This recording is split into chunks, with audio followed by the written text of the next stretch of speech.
Welcome back, brave listeners, to another bone-chilling episode of Spooky Podcast. Last time, our group of friends entered the haunted Marshall house, only to uncover something truly sinister.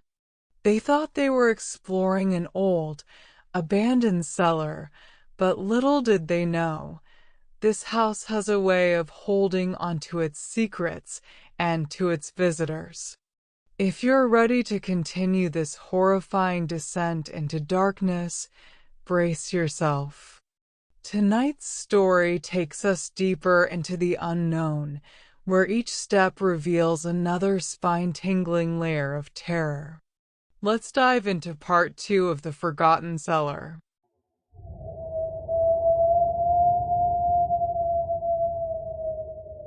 When the lights flickered back on, everything felt wrong. The once stale air was now thick and cold, almost suffocating.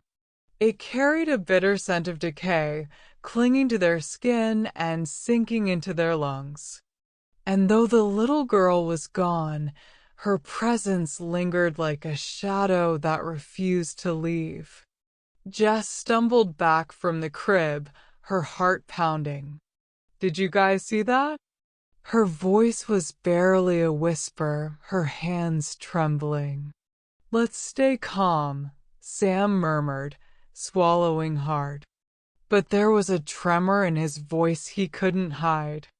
It was probably just the wind, or maybe an animal. The others exchanged uneasy glances. Whatever they had seen, it wasn't wind, and it wasn't an animal. Something about the house had shifted, as if it had awoken. And they knew, somehow, that it wouldn't let them go. Then, out of the silence, a faint, melodic whisper echoed through the cellar. "Lily, Lily."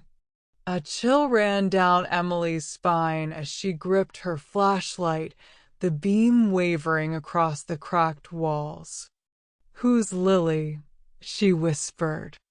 Before anyone could answer, the cellar door slammed shut with a deafening bang, plunging them into absolute darkness once more. Panic spread through the group as they pushed against the door, their efforts met with nothing but silence. They were trapped. The laughter returned, a high-pitched, childlike giggle that seemed to come from all around them, bouncing off the walls in a chilling harmony. Jess's flashlight flickered, casting wild shadows that danced across the walls. And then, in the dim light, they noticed something horrifying. The crib was no longer empty. A tiny, pale hand reached out from between the slats, the fingers curling slowly, as if beckoning them closer.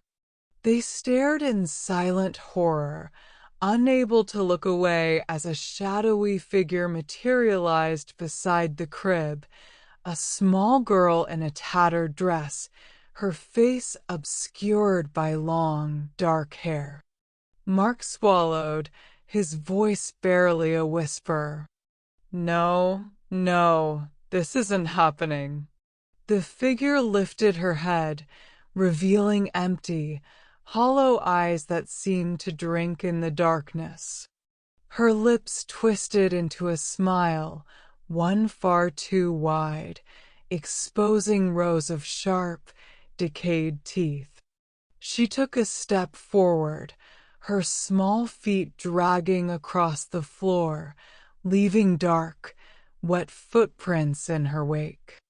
Jess clutched Sam's arm, her voice shaking. What is she?"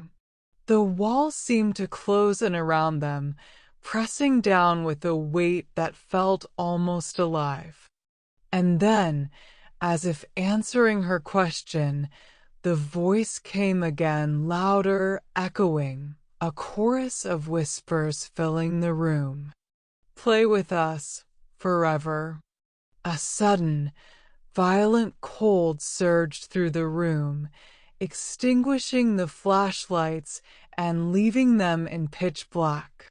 Sam's heart raced as he felt something brush against his arm, light as a feather, but unmistakably real. He whipped around, only to find nothing. Desperate, Emily's voice broke through the darkness. "There has to be a way out. There has to be." But her words were drowned by the child's laughter, louder now, shrill and distorted. Suddenly, Jess screamed, her flashlight flickering back to life just long enough to reveal Lily, standing mere inches from her, her black, hollow eyes locked onto Jess with a twisted, hungry expression. "Stay away," Jess shouted, stumbling back, but the girl only smiled, her teeth gleaming in the faint light as she whispered, "Come play." Before any of them could move, the walls began to bleed. Dark, viscous liquid seeped from the cracks, pooling on the floor and releasing a sickly sweet, metallic odor that filled their lungs.